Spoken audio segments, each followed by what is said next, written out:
Hello everyone. सो आज अपन एक और क्वेश्चन करते हैं। सर्कल चैप्टर का क्वेश्चन है ये। इस साल के एडवांस के पेपर 2 में आया था वो, न्यूमेरिकल टाइप में।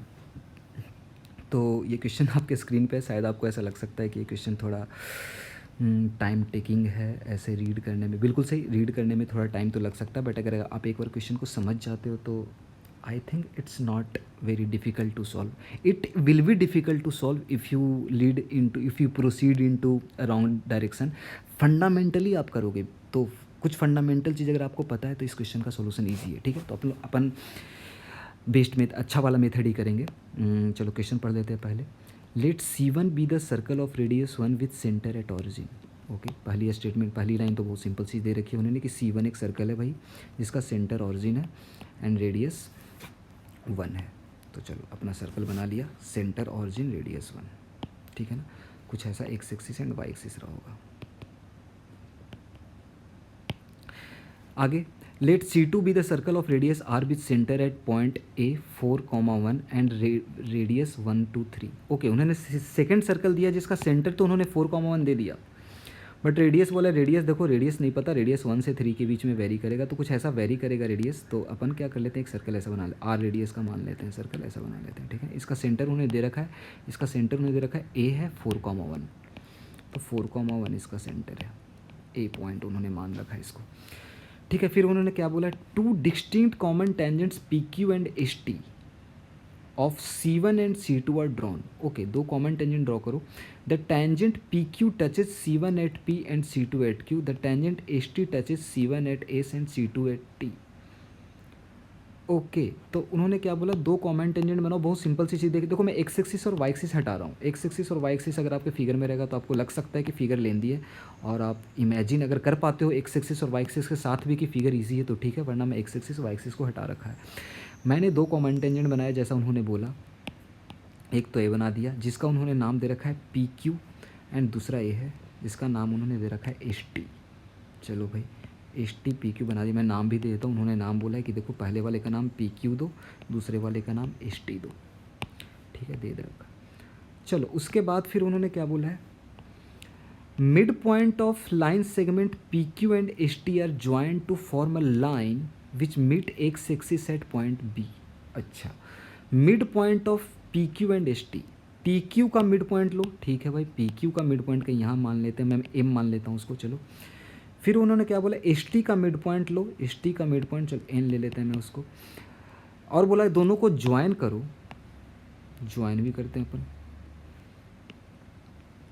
ज्वाइन कर दिया दोनों को। ये दोनों को ज्वाइन करने वाली जो लाइन है वो एक्स एक्सिस को मिलती है B पॉइंट पे। तो देखो एक्स एक्सिस कुछ ऐसा रहा होगा, तो ऐसा रहा, तो इसको B पॉइंट पे मिल रहा हो, B पॉइंट पे मिल रहा है, तो एक्स एक्सिस बनाने की ज़रूरत नहीं है। मैं B पॉइंट तो आपको समझ आएगा, B पॉइंट कहीं इधर ऐसा होगा कुछ, तो मैं B पॉइंट मान लेता हूँ कि B पॉइंट एक्स एक्सिस पे है, और एक्स एक्सिस पे है तो मैं उसको A,0 तो लिख ही सकता हूँ।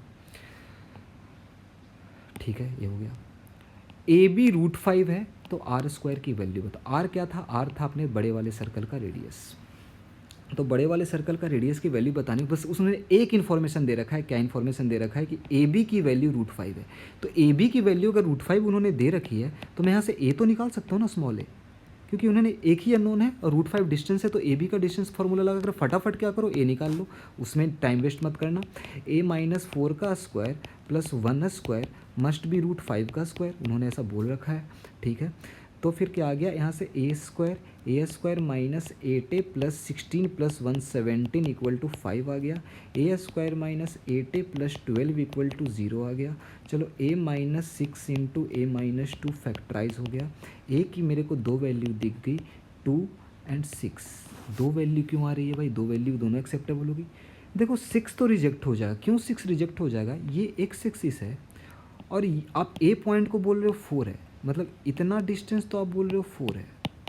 तो अगर ये डिस्टेंस 4 है तो ऑब्वियसली B पॉइंट 6,0 तो नहीं हो सकता, B must be 2,0। 2 will be acceptable, 2 acceptable हो गई, 6 रिजेक्ट हो जाएगी, तो A की वैल्यू 2 आ गई।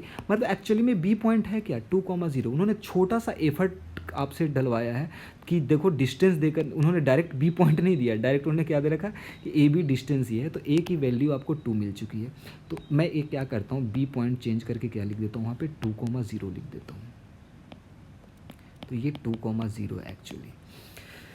ठीक है, अपने को तो मिल गया, √5 वाली इन्फॉर्मेशन तो यूज़ हो गई अपनी। अब उन्होंने इस सर्कल का रेडियस निकालना है, इस सर्कल का रेडियस निकालना है। देखो रेडियस निकालने के लिए क्या करोगे, बहुत कुछ कर सकते हो इसमें, बट 90 टाइम्स आउट ऑफ 100 आप गलत वे में प्रोसीड कर सकते हो अगर आप फंडामेंटली यहाँ पे थोड़ा सा आप स्ट्रांग नहीं हो तो। क्या है देखो यहाँ पे what is the main information given. अभी तक मैंने ये मिड पॉइंट वाली चीज़ यूज़ नहीं करी है। कैसे यूज़ कर सकते हो मिड पॉइंट, देखो ऑब्वियस ही बात है, अगर आपने अच्छे से सर्कल का फंडामेंटल पढ़ करा है तो आपको पता है कि अगर कॉमन टेंजेंट का मिड पॉइंट लोगे तो वो मिड पॉइंट रेडिकल एक्सिस पे लाई करेगा। क्यों, रेडिकल एक्सिस क्या होता था, रेडिकल एक्सिस होता था उस सारे पॉइंट का लोकस जहाँ से पावर ऑफ पॉइंट सेम रहे। तो बाहर पॉइंट है तो लेंथ ऑफ टेंजेंट सेम रहे। मेरे रेडिकल एक्सिस के किसी पॉइंट से आप ड्रॉ करोगे दो टेंजेंट दो सर्कल पे तो दोनों लेंथ सेम होगी। तो ऑब्वियसली अगर एम मिड पॉइंट है तो एम क्यू और एम पी ये तो दोनों सेम है। तो अगर ये दोनों सेम है तो एम रेडिकल एक्सिस पे लाई करेगा। In the same way N भी रेडिकल एक्सिस पे लाई करेगा क्योंकि एन टी और एन एस सेम है। तो अगर ये दोनों वैल्यू सेम है तो पक्का एन रेडिकल एक्सिस पे लाई करेगा। एंड एन रेडिकल एक्सिस पे लाई करा, एम रेडिकल एक्सिस पे लाई करा, तो दोनों को ज्वाइन करने वाली लाइन एक्चुअली में रेडिकल एक्सिस हो गई है। एंड अगर आप इस चीज़ को फिगर आउट कर लेते हो which you are suppose to if you are a true JES parents, because आपको इतना फंडामेंटल आना चाहिए, इतना फंडामेंटल आप बार बार रिवाइज करके आपको पता होना चाहिए कि M N is nothing but radical axis. उन्होंने रेडिकल एक्सिस का नाम नहीं लिया है बट एक्चुअली में M N is radical axis. ठीक है, अब रेडिकल एक्सिस पे ही आपका बी पॉइंट लाई कर गया। अब बी रेडिकल एक्सिस के हर पॉइंट से लेंथ ऑफ टेंजेंट दो सर्कल पे सेम होगी, तो बी पॉइंट से भी लेंथ ऑफ टेंजेंट दोनों सर्कल पे सेम होगी। और लेंथ ऑफ टेंजेंट क्या होता है, √S1।